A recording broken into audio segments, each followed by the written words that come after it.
Assalamualaikum warahmatullahi ta'ala wabarakatuh. Alhamdulillah rabbil alamin. Wassalatu wassalamu ala sayyidina Muhammadin al-mursalin wa ala alihi wa ashabihi jami'an amma ba'du.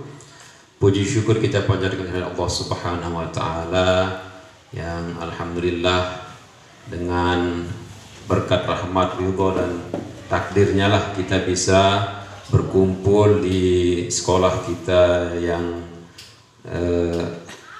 mewah ini, mewah untuk ukuran kita lah ya, megah untuk ukuran kita alhamdulillah. Karena kalau kita dengar dari, dan saya sendiri dari Bunian dulu pernah juga sama-sama kita merintis dari awal. Tentu sekolah ini dari mulai orang dulu bilang dia kayak tengkong katanya ya, dari satu alhamdulillah sudah seperti ini. Kalau kita flashback ke belakang tentu kita wajib bersyukur dengan sesyukur-syukurnya karena bisa sampai seperti ini, minimal bangunannya, dan berapa orang bahkan mungkin sudah ratusan ya siswa yang diluluskan dari sini, ada yang sudah bekerja di sini dan berbagai macam profesi mereka masing-masing. Alhamdulillah, tentu itu berkat rahmat dan hidayah Allah Subhanahu wa taala sehingga bisa seperti ini. Salawat serta salam marilah senantiasa kita aturkan kunjungan alam kita Nabi Muhammad SAW dengan sama-sama mengucapkan salat Allahumma sholli ala sayyidina Muhammad wa ala alihi washabihi min amma ba'du. Adapun tujuan kita berkumpul di sini ialah kita melaksanakan tugas dari Ibu Pengawas, Ibu Ida, tentang observasi kepala sekolah yang kaitannya dengan PMM. Karena sebelumnya ini agar adil juga ya, sebelumnya Bapak Ibu guru sudah diobservasi oleh kepala sekolah. Selanjutnya sekarang kepala sekolah diobservasi oleh Ibu Pengawas. Nah, jadi biar agar apa? Agar sama-sama diobservasi begitu. Adapun dalam observasi ini saya selaku kepala sekolah di SDN 4 Bengkaung ini memilih sosialisasi tentang visi dan misi. Sosialisasi tentang visi dan misi SDN 4 Bengkaung.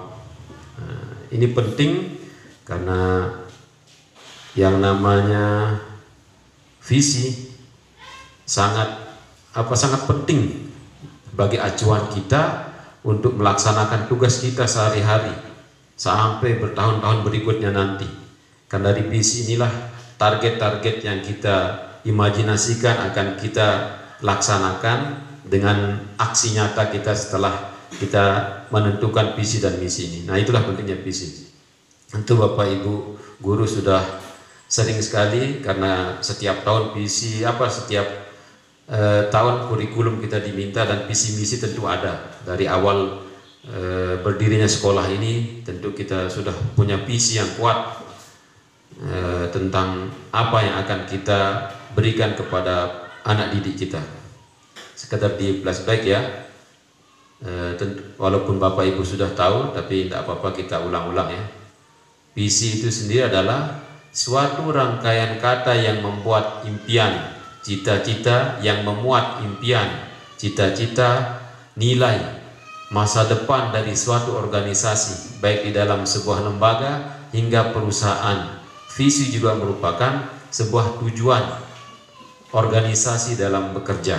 Nah, itu pengertian visi. Selanjutnya pengertian misi. Misi merupakan sekumpulan rencana atau cara yang ditentukan untuk mewujudkan visi yang sudah ditetapkan. Jadi ketika kita sudah menetapkan misi, tentu ada visi. Nah, visi inilah nanti yang menjadi aksi kita ketika akan dilaksanakan untuk mewujudkan misi. Jadi antara misi dan visi harus saling berkaitan. Kemudian kita bisa melihat hasil dari usaha kita untuk mendapatkan apa yang sudah menjadi misi kita. Kadang-kadang tidak bisa 1 tahun 2 tahun tercapai ya. Bisa tercapai dengan pelan-pelan, kadang-kadang kita lihat hasilnya 4 atau 5 tahun mendatang ya. Jadi itu ya, sekali lagi, apa yang jadi motivasi kita? Tentu banyak hal yang jadi motivasi kita kenapa kita perlu visi misi. Salah satunya ini hadis Rasulullah SAW. Ibu bapak bisa baca sendiri, kita langsung di terjemahannya saja. Artinya mereka semua berada dalam kebaikan. Kelompok pertama membaca Al-Quran dan berdoa kepada Allah. Jika Allah berkehendak, Dia akan memberi apa yang diminta mereka. Sementara kelompok yang kedua belajar mengajar, dan sesungguhnya aku diutus untuk menjadi guru. Nah, ini motivasi kita sebagai guru untuk kita tetap semangat dalam mengajar. Jadilah pendidik yang penyantun, ahli fikih dan ulama. Disebut pendidik apabila seorang mendidik manusia dengan memberikan ilmu sedikit-sedikit yang lama-lama menjadi banyak. Nah, ini itu artinya. Jadi misi ini kita jalankan terus sedikit demi sedikit, yang insya Allah kadang-kadang pasti di dalam setiap hari kita kadang mengeluh karena kita wajar ya sebagai manusia, karena lelah atau kadang merasa anak tidak memperhatikan, kadang-kadang kita melihat itu wajar, tapi itu tidak menjadi beban kita untuk terus-menerus, karena hasilnya nanti akan kita buktikan, dan itu yang membuat kita bahagia. Biasanya ketika melihat anak kita setelah lulus jadi ini jadi itu, walaupun dia tidak mesti menjadi orang sesukses yang kita bayangkan, tapi mereka bisa membaca, menulis dan beraktivitas di masyarakat, tentu kita sudah sangat bahagia melihat mereka. Ya, kira-kira bagaimana kondisi kita di dalam sekolah ini seandainya kita tidak punya misi, seandainya kita tidak punya visi? Bagaimana menurut Bapak Ibu kira-kira?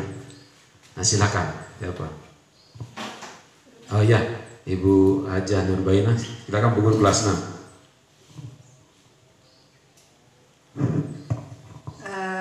Langsung saja Pak Kepala. Seandainya kita tidak punya misi, berarti tujuan sekolah kita tidak akan ada. Jadi apa yang kita lakukan setiap hari sampai bertahun-tahun itu kita tidak akan punya target, karena tujuan kita tidak ada. Seakan-akan dia ngambang kalau kita misalnya tidak punya visi. Jadi visi itu perlu sekali untuk kita ciptakan dan untuk kita wujudkan, sehingga apa tujuan sekolah bisa kita capai, atau cita-cita sekolah itu bisa kita wujudkan dengan adanya visi. Dikatakanlah bahwa visi itu mungkin sebagai standar yang harus akan kita raih, atau capaian yang harus diraih oleh sebuah sekolah. Ya, karena kita berada di sekolah, tentunya sekolah kita bertujuan untuk mewujudkan, ya, tujuan untuk mewujudkan cita-cita belajar sekolah kita. Jadi begitu kira-kira Pak Kepala. Mungkin luar ada teman biasa, yang ya. lain. Tepuk tangan dulu, duduk aja dulu. Mungkin ada yang lain. Ada yang lain dicoba Pak. Ini dari guru kelas 6 tadi ya, Ibu Hajah Nurbainah. Kami silakan. Oh ya, dari Pak Haji guru kelas 5 ya. Silakan. Bismillahirrahmanirrahim. Terima kasih Pak Kepala.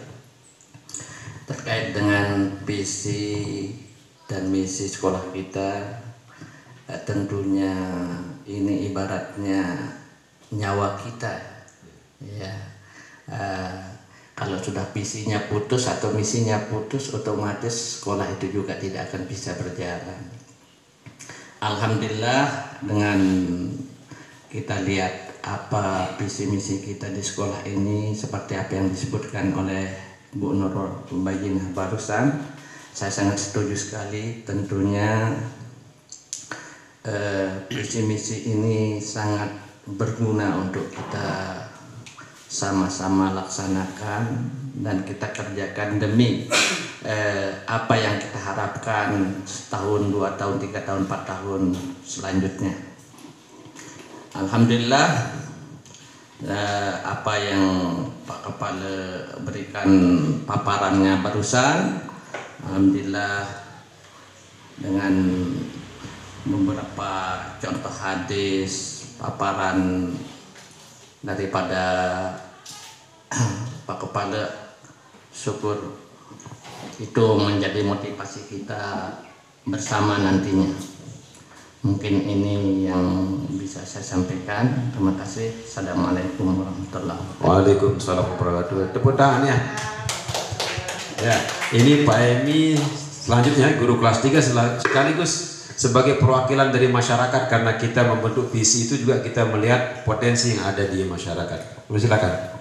Bismillahirrahmanirrahim. Assalamualaikum warahmatullahi wabarakatuh. Waalaikumsalam warahmatullahi wabarakatuh. Ya, saya hormati kepala sekolah dan teman-teman guru. Jadi paparan-paparan dari Bu Haja, Pak Haji tadi cukup luar biasa. Jadi cuman kalau visi dan misi ini kan ibarat tubuh lah, senyawa, ruh dan jasad. Kalau ruh berpisah dari jasad, bertindak berjalan, dia tidak hidup. Visi artinya untuk tujuan kita mencapai satu cita-cita. Jadi tanpa visi dan misi kita tidak punya tujuan dan arah ke depan. Tapi kalau ada visi dan misi, kita semua punya arahan dan tujuan. Apalagi sebuah organisasi, satu lembaga harus punya paparan dan visi dan misi. Jadi visi dan misi ini ruh senyawa dengan jasad. Artinya kalau satu yang tidak berjalan, keseimbangan itu tidak ada dimanapun kelembagaan. Kita di sekolah ini apalagi bergaul dengan semua elemen masyarakat, anak didik. Jadi ya luar biasa guru ini.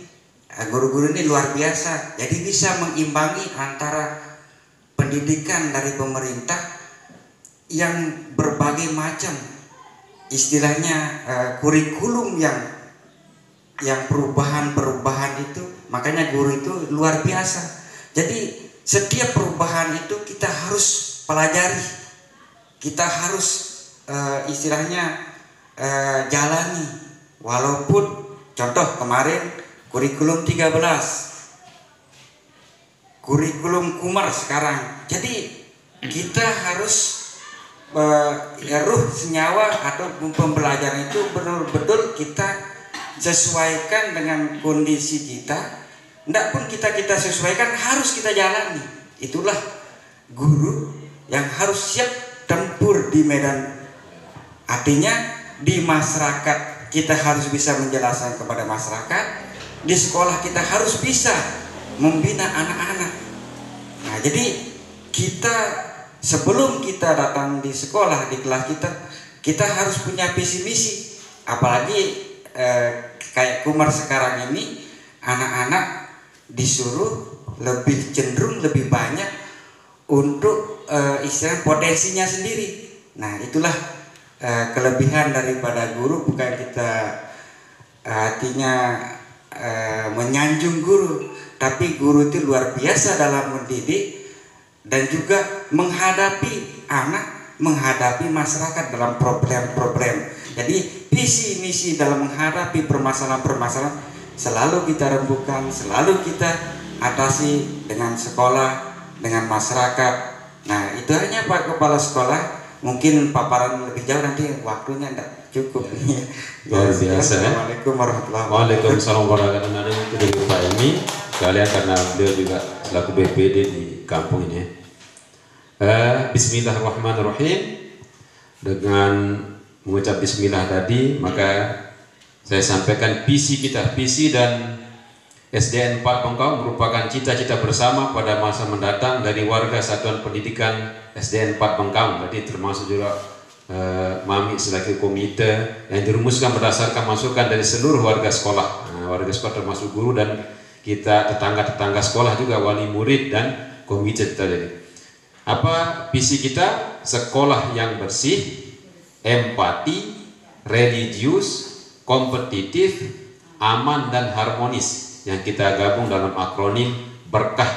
Lagi sekali, bersih, empati, religius, kompetitif, aman dan harmonis. Semoga visi ini bisa dimudahkan oleh Allah Subhanahu wa taala untuk kita jalankan dan bisa tercapai pada waktu-waktu yang tidak terlalu jauh. Yang penting kita sudah berikhtiar untuk melakukan cita-cita ini. Nanti visi ini kita actionkan dengan misi.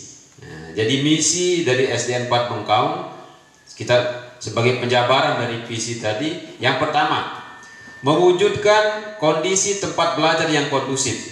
Artinya kondusif itu tujuan apa? Agar anak-anak kita, agar kita juga sebagai guru bisa nyaman dalam melaksanakan proses belajar mengajar. Ya, jadi karena tidak mesti kita kemudian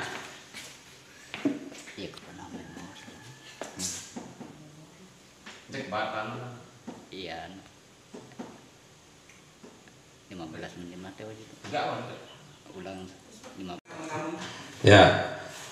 Kemudian saya ulang ya, misi dari SDN 4 Bengkong pertama mewujudkan kondisi tempat belajar yang kondusif.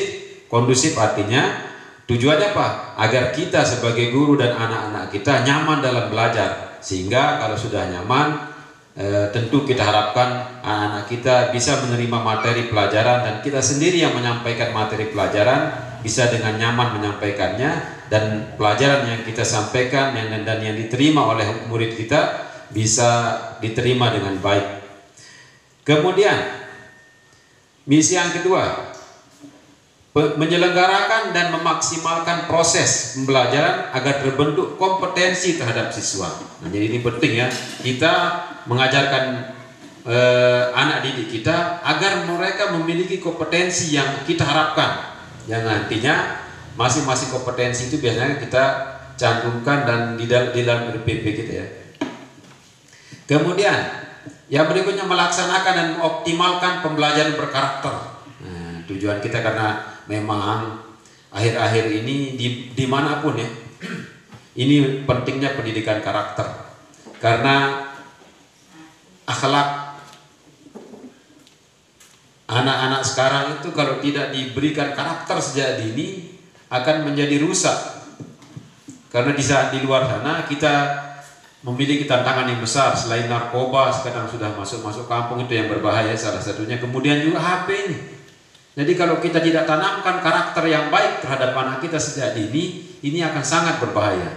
Jadi karena HP misalnya ya, merupakan satu sisi satu kebutuhan. Kalau digambarkan HP itu seperti pisau yang bermata dua ya. Jadi tergantung kita. Kalau kita gunakan, kalau kita arahkan anak-anak kita dan kita sendiri untuk hal-hal yang baik, akan sangat bermanfaat. Karena apa? Apapun hal yang baik kita cari di HP, terutama di internet ini akan ada. Itu tempat enaknya. Kita cari hadis Al-Quran atau pendapat para ulama, ada semua di sana.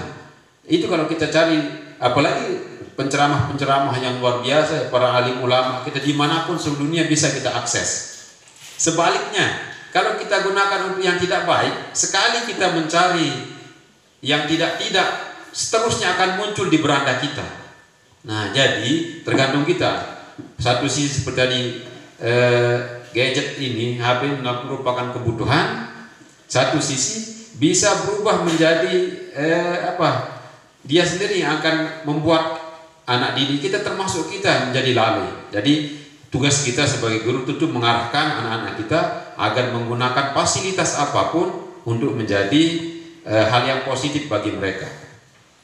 Kemudian yang berikutnya adalah memotivasi belajar kepada peserta didik sebagai persiapan melanjutkan ke jenjang yang lebih tinggi. Nah, ini tentu penting ya, di mana apalagi sekarang nanti sekitar tanggal 10 ya, tanggal 10 kita akan mengadakan tasyakuran.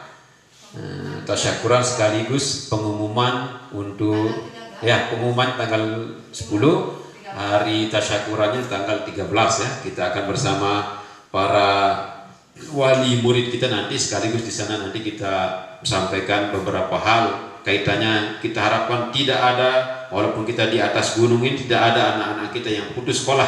Karena jangankan tahun-tahun depan, tahun-tahun berikutnya, sekarang saja orang ijazah aliyah sudah dianggap tidak berkelas sekarang. Ijazah S1 yang dulu dibandingkan dengan S2 sekarang. Ijazah S1 yang sekarang seperti SMA yang dulu sekarang. Jadi mudah-mudahan walaupun kita di atas gunung seperti ini, motivasi belajar anak-anak kita terus dan bisa mereka menyelesaikan sampai perguruan tinggi minimal, mudah-mudahan. Nah, jadi lagi sekali kita perlu memotivasi dari kita dulu. Nah, alhamdulillah di sini sudah tidak ada yang bukti kita bisa memotivasi anak-anak kita dengan kita sendiri, tidak ada yang belum S1, semua sarjana, alhamdulillah. Guru di sini walaupun kita di atas semua sarjana.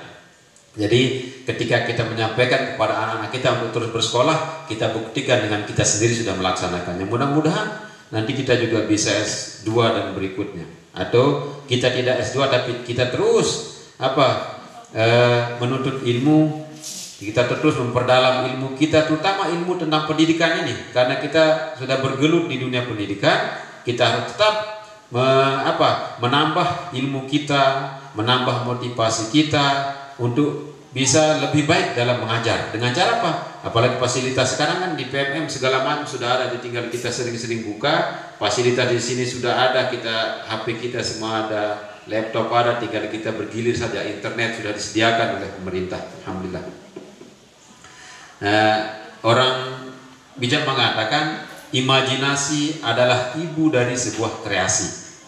Imajinasi adalah ibu dari sebuah kreasi. Ya, mudah-mudahan lagi sekali terima kasih pertama kepada Bapak Ibu. Atau mungkin tentang misi ada yang mau disampaikan dari Bapak Ibu? Ada yang mau disampaikan tentang misi? Atau kita cukupkan? Alhamdulillah. Dan selanjutnya ya itu kita berdoa ya. Setelah kita sampaikan sosialisasi ini, kita harapkan Allah memudahkan kita untuk menggapai misi dan visi ini dengan pertama kita diberikan kesehatan dan keapiatan, keselamatan dalam menjalankan tugas kita. Mudah-mudahan senantiasa kita diridhoi oleh Allah dalam segala hal-hal baik yang kita laksanakan. Mudah-mudahan Allah juga menghindarkan kita dari malapetaka, menghindarkan kita dari hal-hal yang tidak baik selama kita menjalankan tugas dan kita di rumah nanti. Semoga apa yang kita cita-citakan ini Allah mudahkan untuk direalisasikan dengan memudahkan kita melaksanakannya. Ala hadiniyah wa ala kulli niyatin salihah. Al-Fatihah.